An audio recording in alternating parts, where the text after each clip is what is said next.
My name is Paul Rohde. I am the chair of the economics department. I just came back and became chair in July. I'm very happy to welcome you to Ann Arbor, back to the economics department. This is a special event with Hal Varian. He has come here to give a lecture yesterday that went swimmingly. And what we're doing here is having him interact with our undergraduates, with you, in basically a discussion about careers, career opportunities, how to combine your economics training with a technology focus on jobs.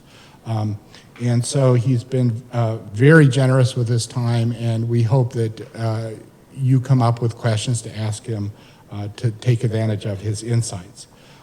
We're doing this as part of a kickoff for the Economic Alumni Relationship Network. So this has gotten started, but it's just in the kind of the ball is rolling phase.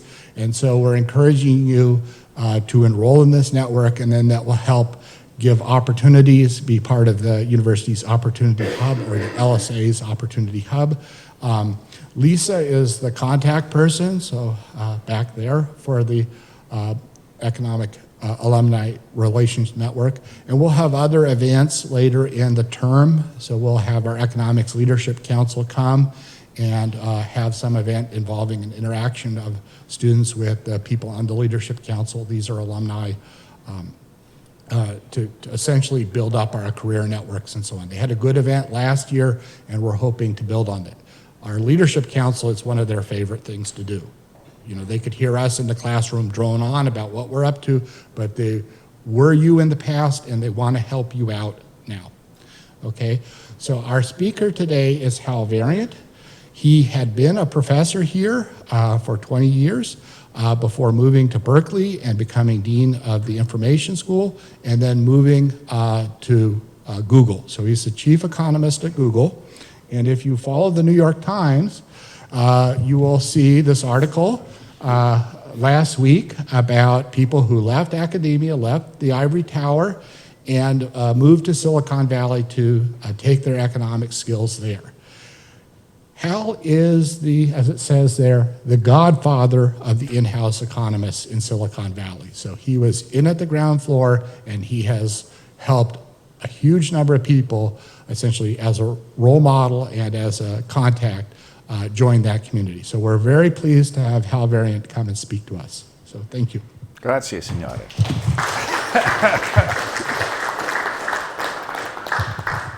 Okay, so I think I'll spend a few minutes telling you how I got to be a godfather. No, how I got to be working in economics of technology. So I grew up in Ohio on a farm, actually, one of 2% of Americans who now live on a farm. And it was always exciting to me to read science fiction. And I remember when I was about 14 years old, I joined a science fiction book club, and I got a new science fiction book every month. And one of them was this book by Isaac Asimov called the Foundation Trilogy. Have any of you read this book? The premise was that in the future, social science had become so exact they could develop models of how entire societies behaved. And I thought that was a fantastic idea. So when I went to college, I went to MIT, and I thought I wanted to major in the mathematical analysis of human behavior. But I didn't know what that was. Was that psychology? Was that sociology? Was that history? Well, I took some courses in all those subjects, and it turned out that the one that was most like that was economics. So I majored in economics, went to graduate school at Berkeley in economics, and all along the way, I supported myself by computer programming, because back in those days, if you knew a little bit of mathematics, people assumed that you could program computers, because after all, it was just applied mathematics. Now, of course, today there's a whole profession where people do this with much more discipline and rigor and engineering skills than were around then, but kind of everybody was expected to do a little bit of coding if you knew some mathematics. So I worked as an undergrad on developing a Fortran model of the Indian economy. And when I was a graduate student, my advisor was Dan McFadden, who later got a Nobel Prize in economics for his development of some econometric techniques that are now widely used. And I used the programming to develop a lot of those initial projects. So then I taught at MIT for a while, and then I came to University of Michigan, and same thing, I was doing a lot of economic work, but I also tinkered with computers. That's about the time the personal computer got started in 1980s. And Michigan, at that time, ran the internet. Not many people know this, but in fact it got a contract, you knew it, got a contract from the National Science Foundation to manage the NSF-net, which was the backbone of the internet. And at that time, the internet was restricted just to universities and research organizations. So we had access to internet technology way before most people.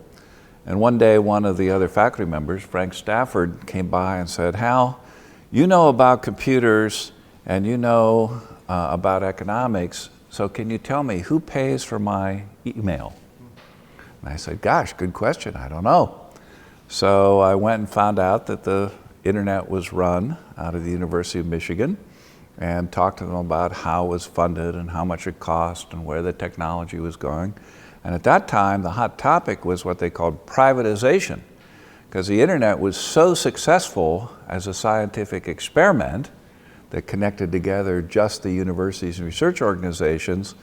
The National Science Foundation decided to cut the umbilical cord and release the internet to the world at large. And that's what happened actually in 1995, where the internet became available to a much broader group of people. So I did some work along with Jeff Mackey Mason, who was previously the chief librarian here.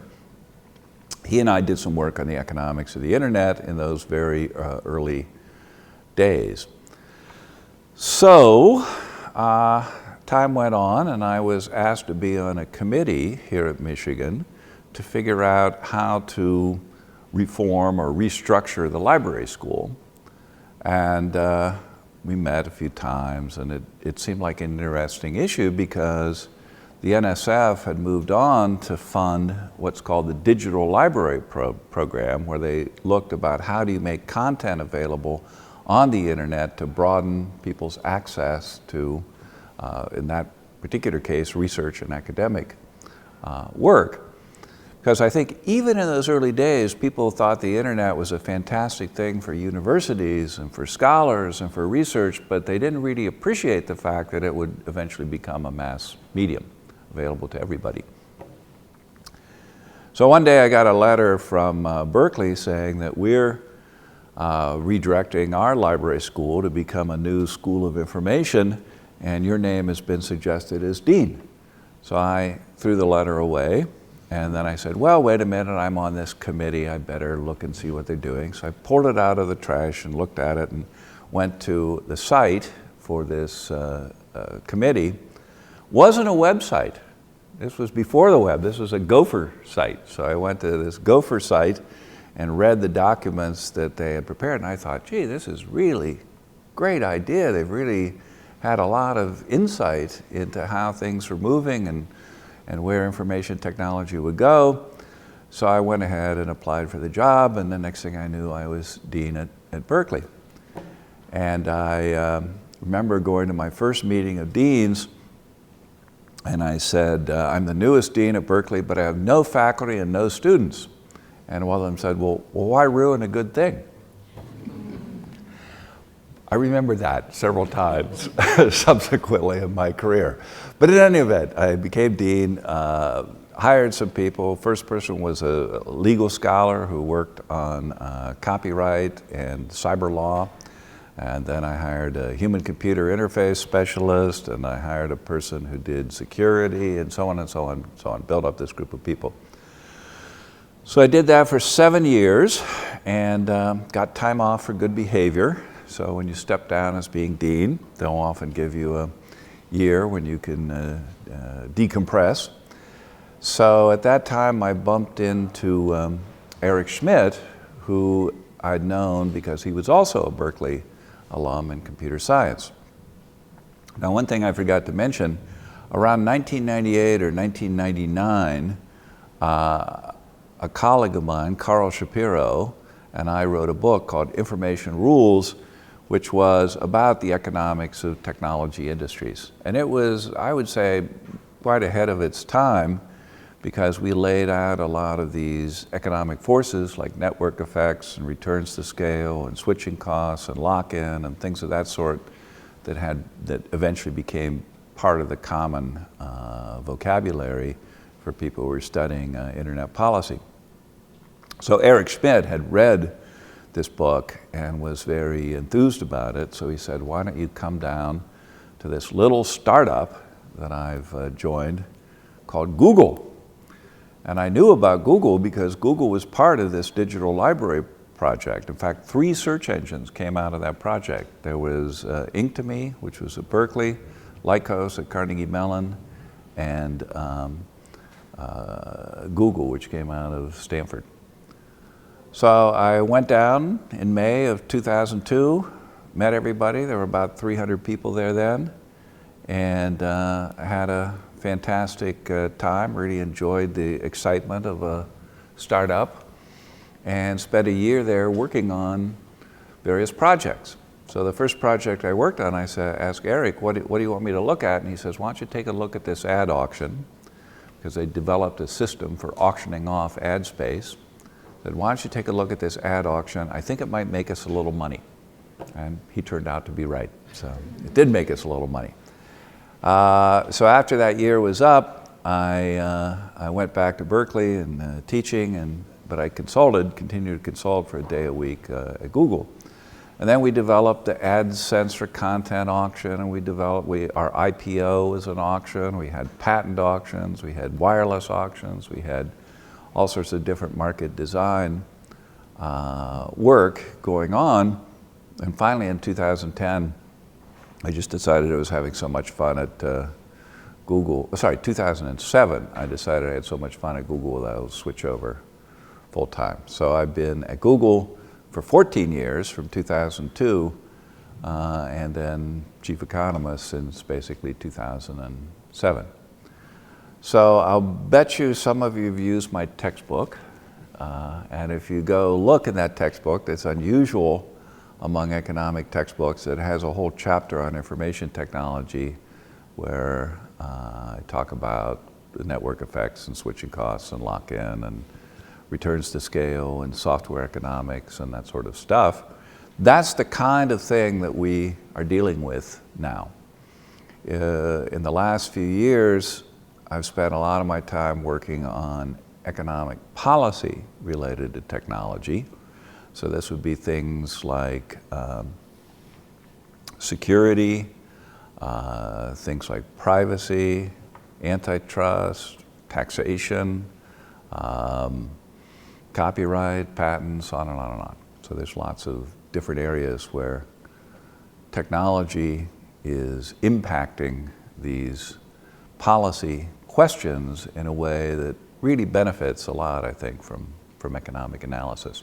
So economics, it shows up in lots of places. There's health economics, there's education economics, there's economic history, all sorts of areas of society where economics is important.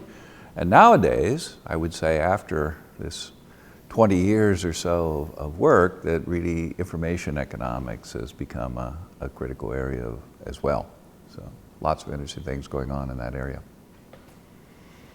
That's how I got to be here. So happy to answer any questions you might have about that or any other topic. Yes? What was the role of mentoring in your life? Mentoring, well, that's a great question. When I was an undergraduate, I had a advisor, a guy named Duncan Foley, who was a really super guy and was very helpful in pointing me towards things I could do. A lot of cases, the mentor's role is not so much to work with you on a day-to-day basis, but to point out interesting avenues to explore. I ended up kind of by chance, this wasn't a direct influence, but I ended up writing my PhD thesis on a topic that he had originally examined. And so part of it was just curiosity about what my advisor had done earlier. Then at graduate school, I worked for, as I mentioned, Dan McFadden, who was then developing a lot of interesting econometric techniques, partly driven by computerization and the fact that computation was becoming a lot cheaper and more readily available. And so he was also a mentor of mine. Then I guess I've also been on the other side. I've been a mentor to people. I remember some of my students here at Michigan I still keep in touch with after all these years. One guy who wrote a really neat undergraduate thesis. I got quite interested in the particular topic, so there we did work a little more closely than normal. Other cases I've heard from students who I worked with back in the 70s, and they still remember that experience. So I would say it's really valuable to have a mentor. In a lot of cases, the mentor will really just direct you to resources that'll be valuable, but sometimes you'll work in a more structured way as well. So it's a good thing to do. And Michigan is very good at that. Given the size of the university, it's amazing how much personal interaction can go on. Yes? Do you think that the technology bubble has already burst, or do you think there's still room for growth? Well, this is a good question. What's your portfolio in? No, I don't know. Anyway, we thought it was funny in the late 90s when we wrote this book, Information Rules.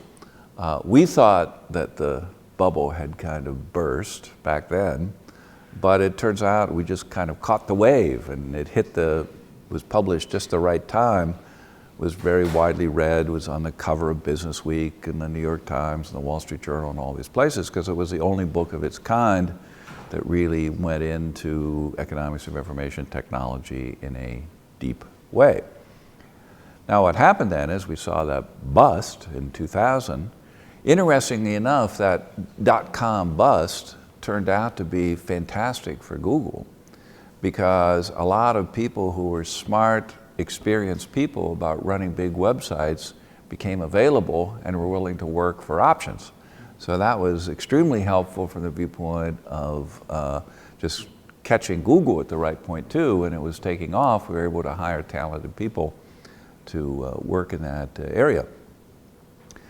And then during the 90s, in the early 2000s, we saw quite a bit of development of information technology spreading around the economy in all sorts of places, because the availability of the personal computer had a big impact on how business was conducted. And then in the last few years, of course, we've seen quite a bit of activity going on, but somewhat surprisingly, we haven't seen the productivity gains that one might expect from all of this innovative activity that's occurring. Because the revolutionary technology of our time, is a smartphone, right? New York Times ran a survey last month that said, if you could take any technology with you back to 1990, what would it be? And the number one choice was a smartphone. Medication was number 5. So they'd rather have their smartphone than their medication.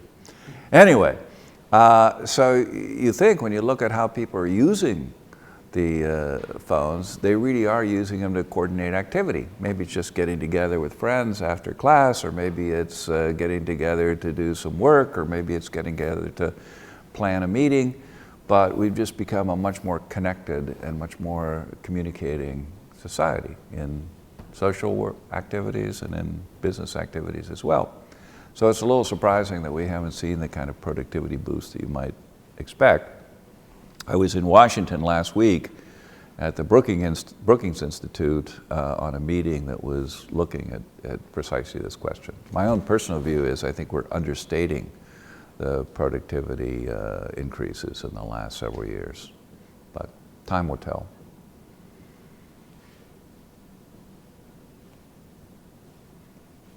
Questions? Don't be shy. Here's a question. What advice do you have for students who are studying economics, going into like a predominantly like technical? So let me, yeah, you probably should speak in the mic. Yeah.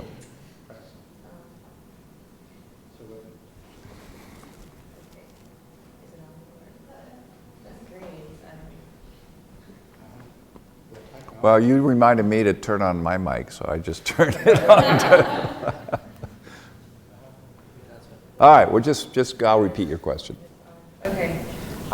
What advice do you have for students like studying like economics or something like that, going into like a predominantly like technical industry? Right. So there's kind of two paths in. One path would be if you had some undergraduate experience in computer science or engineering, and then you'd have some technical knowledge as well as your knowledge of economics or business issues. So at Google and at every other tech company, there's a role called program manager and product manager, where you want somebody who kind of has a foot in the technology world and a foot in the business/economics world. So that would be one career path to do that. Another career path would be to go into a standard business field like marketing or finance or accounting or something of that sort, and then at the same time have enough knowledge of technology that you can carry on an intelligent conversation. So there are various tools that you might want to acquire while you're here at Michigan. You might want to learn something about databases. Doesn't have to be much. You can learn how to write SQL and deal with a relational database in actually just a few weeks. You might want to learn something about econometrics and statistics. It could be useful for doing data analysis. And then you might want to learn a little bit about a few of the business topics. It's not so critical, because if you get a job where you need to know something about accounting, then the company will usually give you a quick course in accounting and off you can go. So it's not as if you have to have this skill. It's just you have to have this general ability to learn rapidly, because with every company you go in, you won't have all the tools that you need to succeed there, and you'll be acquiring things as you work in those areas. So get a good basic background. Take a few of these specialty courses as you can find them, and then you'll be pretty well prepared.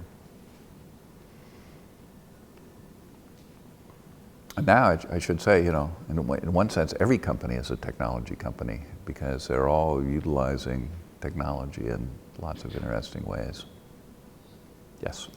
How valuable do you think the secondary education, so like a PhD or a graduate degree is? Well, it's interesting. Nowadays, when I did my PhD, people got through in 4 years, and now it takes 5 years, so it's kind of long haul. And if you're really grabbed by a subject, you're really interested in sort of deep immersion, then a PhD is a good course. But in a lot of cases, getting a master's degree, or even just, even having a bachelor's degree with some of these extra skills I described, that's fine. It's really up to the individual, but you shouldn't just do it. Well, it used to be you'd talk to students and you'd say, what are you going to do when you graduate? Well, I might go to law school. So it's one of these things where I think you should be pretty convinced that this is what you want to do if you're going to devote 5 years of your life to it.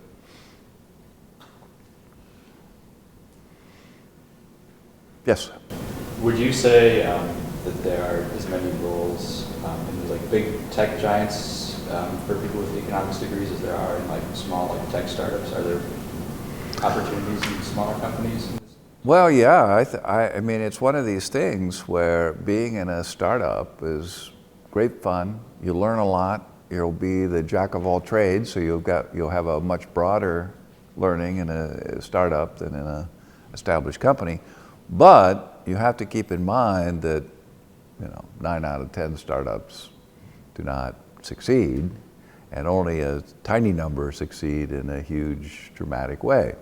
So if you go work for a startup, which I would advise if you can, if it's meet your financial goals, you'll definitely learn a lot, and you'll have a very interesting time, and maybe there'll be a payoff, or maybe there won't.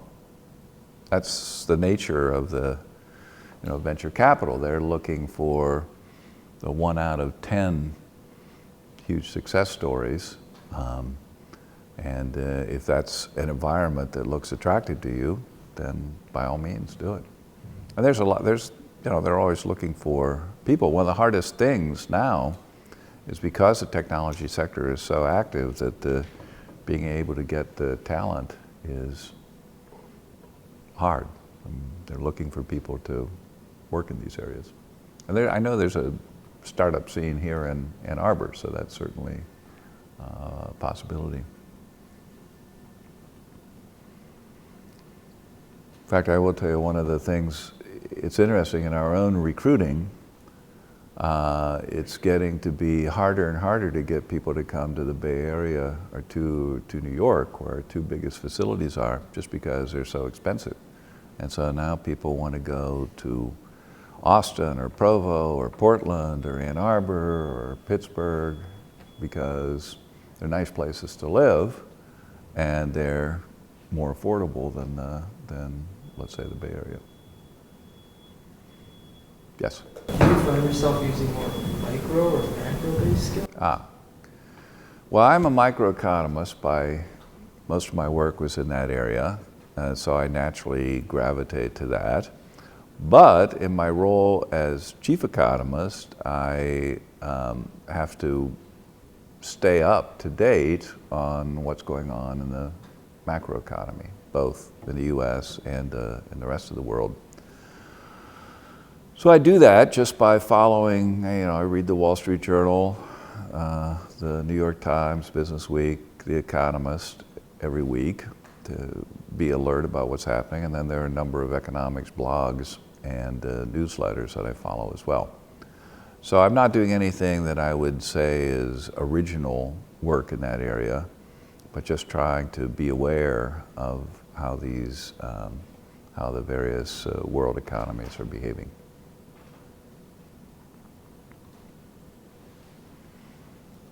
Yes?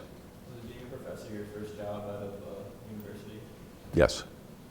So I was, with a PhD, I mean, you would work I went right from undergraduate into a PhD program. That's, I would say, the majority of people who are in a PhD program do that. But there are some people who will work in another area for a while and discover they're really interested in economics or finance or whatever, and come back to that. I've also done work in finance. When I was at MIT, there was a lot of work going on by Fisher Black, Myron Scholes, Paul Samuelson, Bob Merton on economic models of financial markets.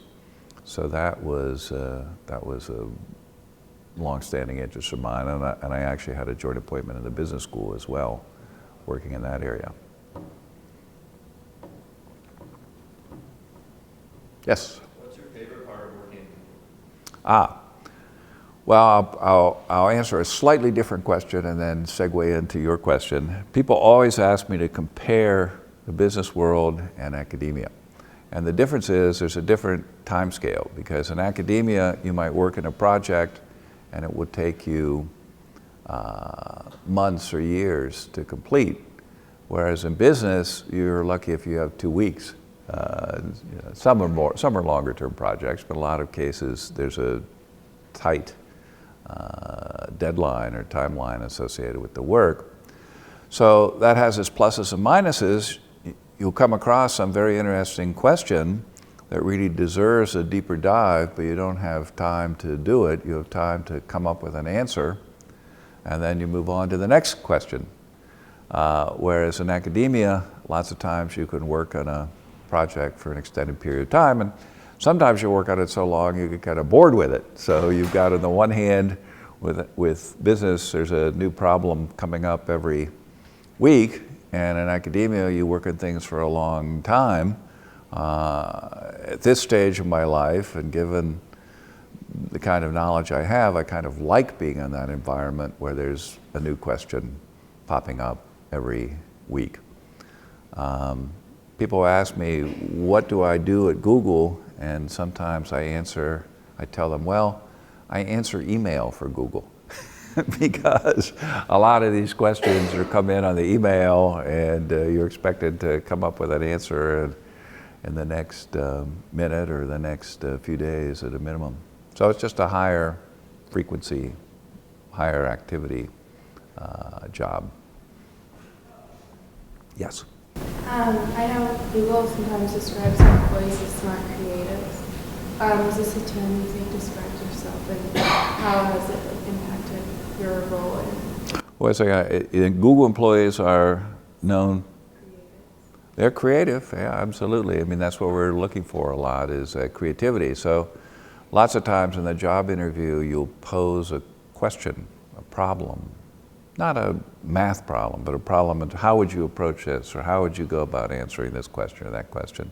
Because they're looking for this non-routine problem-solving expertise. So, yeah, that's definitely a characteristic that's important. Give an example of the question they asked. Well, let's see. Let me think about. Okay, I have one that actually just came to me this morning, but would be a good. It would be a good interview question. It was about, how do you form teams of people? So a lot of work is done by small teams, or 4 or 5 person teams. And you might think about coming in with a bunch of people, and you have some idea of what their interests are, and you have some teams of some idea of what they're looking for, and you want to figure out how to match up the new employees to the teams. So how would you do that? What would you do? So it's a deliberately ill-formed question. It's not as if, you could say, I'd write down this equation, or I'd sort of set up this optimization problem. You would kind of think, being economists, well, there'd be some idea of an optimal way to do this assignment, and maybe you've heard about things in class or studied it, or maybe you haven't studied these optimization techniques, but you're just trying to get more clarity about what the needs are, and then what the, let's say, skills are, and think about how to do that matching. And maybe you'll come up with an answer that's, we'll take this group of skills, which are all technical skills, and then we'll take this group of jobs where they're looking for various kinds of engineering expertise, and we'll solve that problem first, and then we'll look at the problem of doing something on, let's say, more business sides of things. I mean, there's lots of different ways to approach that problem, and there isn't a right answer. It's just whether you can come up with something that is operational, makes sense, is going to be helpful, you could think about implementing, because nobody expects you to solve a problem in 5 minutes. It's how you approach the problem that's attractive.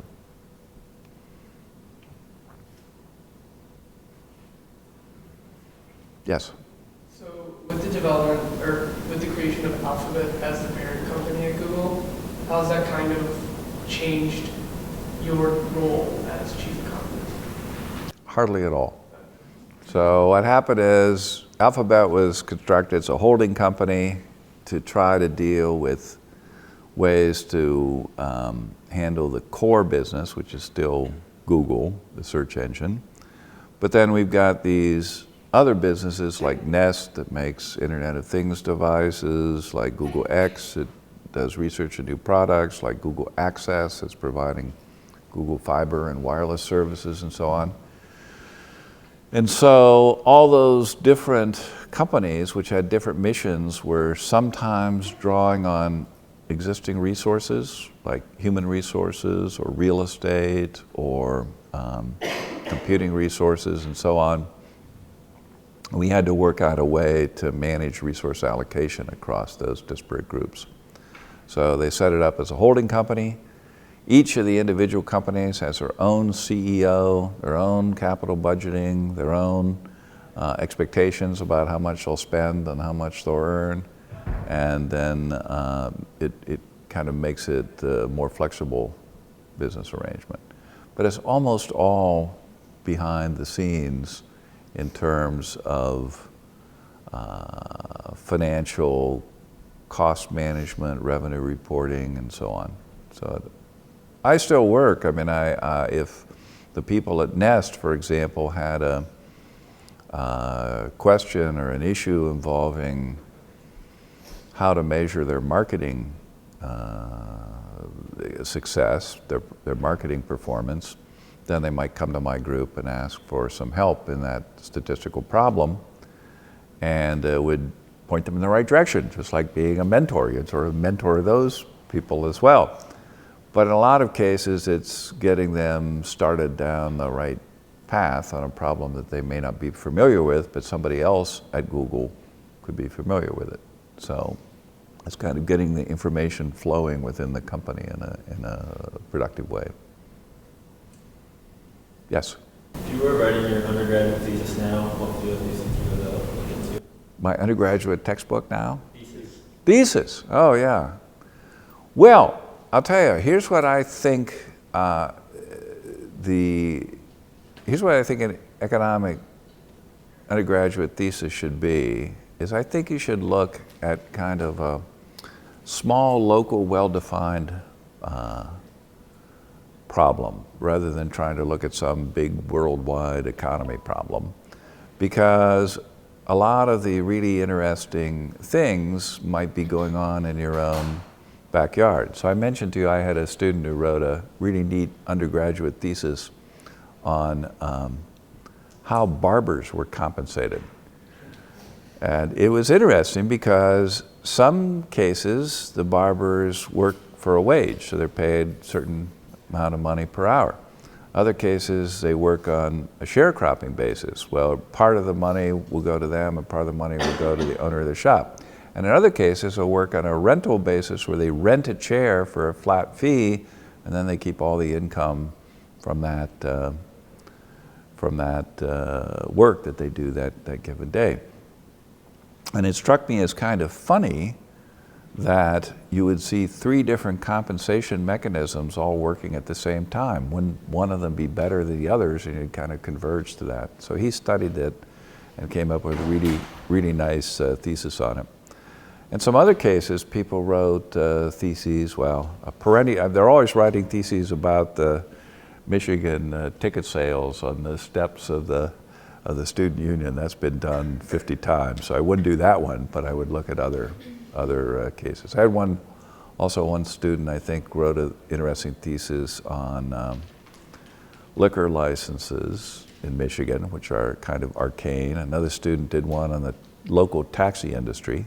So it might be interesting to see how Uber has impacted the local taxi industry as an example. So there's lots of stuff like that where I would try to look at a economic problem or puzzle that's going on that's something where you could do a study that is original in the sense of learning about how some economic institution works in a particular environment. I had a question sort of related to that. All right. Yesterday you mentioned that Google allows you to do surveys. Yes. So you might pick. Oh, that's a good, yeah. And then the question was, do they need IRB to Yeah. Not at Google. They're doing it academic. Yeah, well, I don't know what your rules are, but you know. Probably we have rules. There would probably be rules, but what's the old line that, act first and beg forgiveness or something? So once you do the survey, it's done, right? So anyway. So could you explain the surveys? Oh, well, the surveys, the way it works is we have this thing called Google Consumer Surveys. So you can ask a question, just a single question, or maybe a qualifying question, do you own a dog? And then if you say yes, then ask you something about what kind of dog food he eats or something. Anyway, you can ask a very short, simple question with a multiple choice answer, and it's very, very cheap. The survey writer pays 10 cents per answer, and the question is shown in an online publication, like a newspaper story or a reference work or something like that, where it says, in order to proceed, please answer this brief question. Now, have any of you encountered this at all in your browsing? You have? Yeah? Raise your hand if you see it. All right, good. So you're familiar with it. Financial Times, for example, is a customer. If you look at Financial Times, they'll use that question as a gateway to some premium content. And you get an answer. Publishers love it because they're getting 5 cents an answer, and that's far, far more than they would get from an ad impression. So much more valuable to them to get that 5 cents per person or per answer than the money they would get from showing an ad. And you can ask all sorts of interesting questions. So I asked a question a while ago, overall, has international trade been a good thing or a bad thing for the US economy? And you could look at regional variation, inferred age and gender. You could look at the geographic distribution of answers and correlate that with, say, educational attainment and other things of that sort. So it's a really nice tool to do various kinds of survey research looking at patterns in how people are answering different questions. So obviously you could do election stuff of, if the election were today, who would you vote for? There's a lot of people doing that already. I wouldn't recommend that particular area, but I think of getting at people's attitudes is interesting. And another thing that can be done is there is a Google consumer survey for mobile phones. And this is mostly directed at people your age, because they will ask questions and you agree to answer a certain number of questions per week in exchange for getting credits to download music and videos and so on from Google Play. So it's a way to compensate people for being part of a panel. And the questions might be marketing questions, or they could be political questions. It could be any kind of question that'll come up. And the nice thing is you have a panel. So you have a set of people who are persisting over time and answering these questions, and there's a little bit of demographic information, so it's like an ongoing poll. So if you wanted to do something, let's say in looking at attitudes of, 18 to 25-year-olds on certain sorts of policy questions, that would be a nice environment to do that. So you can sign up to it. You could be on the panel, and not on the panel that your question goes to, but you could be on the panel and see how the questions work and then try to do some yourself. So the advice about studying a well-defined local topic is a great piece of advice, but this kind of democratizes surveys. Yep. And so if you have some question you want to ask, and you probably could get some money if you were doing an undergraduate research project, probably could get some money from the department to do it. We have issues with rules. You're not allowed to just do anything to anybody. If you're part of the university or part of if you're part of a university, you're not allowed to experiment at people without, at random. Thank God for that. But we have restrictions about you can't lie to people and so on. But surveys are usually fairly innocuous. Well, of course, we have our own standards too, that you can't, there's some things you can't ask questions about, and there's some things that are ambiguous, and there are cases where somebody says you should have a none of the above, and so all these questions are reviewed, so they're pretty straightforward in terms of. But it just was amazing how much that opened up the scope for informed people to ask questions of a broad audience that they previously couldn't ask. That's right, and the thing is, you do have to remember that it is restricted to these short, direct questions, because you don't want to impose a lot of cognitive load on people. You want people to look at the questions and pick their answer and zip right through to the content that they're after. Yeah, what you see, and there's all sorts of things you could do there. We ask about, TV shows. Did you see Game of Thrones or whatever? And then you could follow up on some question. Look at people's choices or services they use. In fact, I'll tell you one thing I did that I thought was kind of neat. Is for this productivity work, I wanted to look at how technology had really impacted some area in a dramatic way. And one nice example is photos. So back in 2000, there were 80 billion photos taken in the world. They cost about 50 cents a piece for development of film. And it was something people valued the photos very highly, because they're a record of their lives or their families and so on. So now I wanted to estimate how many photos were taken in 2015. It was easy back in 2000 because there were only 3 companies in the world that made photographic film. And so you get a measure of their output. But how could you possibly measure the number of photos that's taken in the world today? That's your interview question. No, it would be a great interview question, but I think it's a hard question. And here's what I came up with. Maybe there's a better way. I got some data from the Google Photos product about how many uploads there were per month. And luckily, the number actually is a public number. It was mentioned in a speech that the head of the Google Photos project gave. And then I ran a Google consumer survey that said, what's your favorite online photo archive? So people might say Flickr, or they might say Google, or they might say iPhoto, or whatever.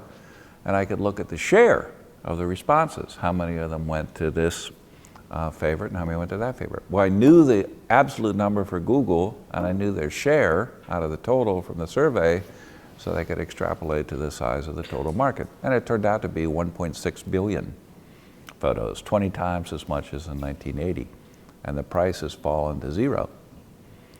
So there you could get a real measurement of the productivity in that industry, with the cost declining dramatically and the volume going up dramatically. And so you could get a picture of what productivity looked like in the photo industry. So 1.6 trillion? 1.6 trillion. Yeah, it's a lot. But it's interesting enough, I looked at, there were other people, when you look at how many smartphones there are and how many digital cameras and sort of how many might be a reasonable number of photos per day, blah, blah, blah. You want to cross-check that number by seeing whether it passes a reasonableness test, and other people had tried to estimate the number using other ways, similar ways, because there are well over a billion smartphones in the world, all with cameras on them, so it's not such a surprising number. Yes? Which classes did you teach at Michigan? Good question. So I taught the intermediate microeconomics, 401, and I taught the graduate microeconomics, what's that, 601? 601, yeah. So those were my 2 classes, and I taught a finance class, which was a graduate seminar joint with the business school. And then every now and then there'd be some other course, but those were my mainstays. Those were the ones I taught pretty frequently. And what happened was, when my first teaching job at MIT, I was asked to teach the graduate microeconomics class, and there was no textbook because it was all new stuff that really hadn't made it into the textbooks. So I wrote up some class notes. Oh yes, here we go. And those notes eventually turned into this book called Microeconomic Analysis. That's the graduate book. And that was very successful because it was the first time that this particular techniques were put into textbook form. So that went on for several years, and then I was asked by people, well, what book should undergraduates read to prepare them to be able to read your graduate text? Okay, and that was in the early 80s, and then I was led to write this graduate book. This undergraduate book, Intermediate Microeconomics, which was, well, you've seen it, so it's meant to be have a combination between rigorous thinking and a little bit of mathematics and real-world examples. So you want to see how the rubber meets the road, how the analytic techniques can apply to real problems. And that was the goal of that book. And that book is now, believe it or not, in its 9th edition, and 10th edition is supposed to be coming up in another year or two. Do you think the company's culture at Google is different from when you're studying economics versus being a software engineer?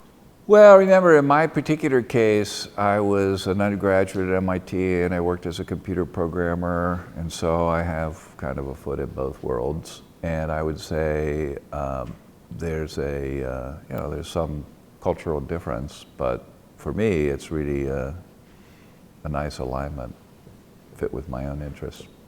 So it is good. You really have to be familiar with and understand a lot of the technical and engineering concepts to do a good job in that industry. Yes. The new wave of globalization is described to be the sharing of ideas. Yep. And undoubtedly, technology plays an important role in that. And I was wondering if you could speak about any international initiatives Google had. Well, let me say a few words about this productivity work that I described when I was in Washington last week. One of the really interesting things that's going on in the economy now, in the global economy, is this interaction between tangible and intangible goods. So think about Apple as an example. I could use Google, but I'll switch gears to Apple. Apple works on the design and the software for the iPhone. And that's developed almost entirely in Cupertino, in California. So they've got new version, iOS 7 or whatever it's up to now, and they've got new design features. They then ship that design off to China in Shenzhen, and there the Foxconn follows those engineering plans and creates new iPhone 7, puts the software on it, and then ships it around the world to wherever people purchase iPhones.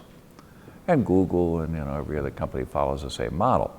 And nowadays this is called factoryless goods producing, because the US company is creating the software and design for the product, which is then assembled in China and then sold around the world. So the question is, where is the iPhone produced? Well, software is produced in the US, and the software design is produced in the US, the hardware is produced in China. Turns out that it's about $150 for the parts and labor to assemble the phone. The wholesale price, this is a iPhone LE, the low end, or SE, and $150 to assemble the phone, parts and labor. Many of those parts come from the US. Corning makes the screen, but it might be made in their plant in Kentucky, or it might be made in their plant in Frankfurt. Qualcomm makes the chip for the wireless antennas and the wireless operation. That's designed in San Diego, but might be fabricated in Santa Clara, might be fabricated in Taiwan. Who else? ARM makes the processor. That's an English company, but where the chip is actually made, who knows? A lot of the low-end parts, the case and the screws and nuts and bolts and buttons and all that stuff, are made in China. So there's 600 different suppliers of parts, and it's made all over the world. I mean, it's just remarkable, this product. You're pulling together a supply chain with physical parts from everywhere, and then these intangible parts in terms of the design and the software are where most of the value is. So in that $350 phone, if $150 of it is parts and labor, then the other $200 come from design and software. So it's not just high tech, the clothes that you're wearing, you know, their cost is 20% of the wholesale cost, or 20% of the retail price. And those were chosen or designed in the US potentially and assembled in Bangladesh, the Philippines, wherever. So again, it's got a global supply chain, even though it's not what you call high tech. It's something that's clearly different than how things were made 20 or 30 years ago. So if you go to look at GDP, right, that's gross domestic product, where you're looking at things that are produced in the US. Well, is the iPhone produced in the US? The software and design certainly is. The assembly is somewhere else. But the assembly uses intellectual property and parts that were also produced in the US. So how do you calculate gross national product these days when you're faced with a global supply chain? That's another interview question. Anyway, it's a very tough issue. Yeah. I think that might affect productivity. Absolutely. Yes, that's my view. That you're taking, because what happens is when you send a physical part from the U.S. to Canada or from China to the U.S., that part goes through customs and there are records kept. When you send an email to somebody with an attachment that's the blueprints for the next iPhone, that doesn't go through any customs. So they're mismeasuring that transfer of intellectual property. When a buyer goes to China and for Home Depot or whatever and says, oh, I like this vase better than that vase, they're exercising some judgment which impacts the sales of that product, and that doesn't show up anywhere in GDP. So the GDP measure is getting to be more and more difficult because it's missing so many important parts of product life cycle. All right.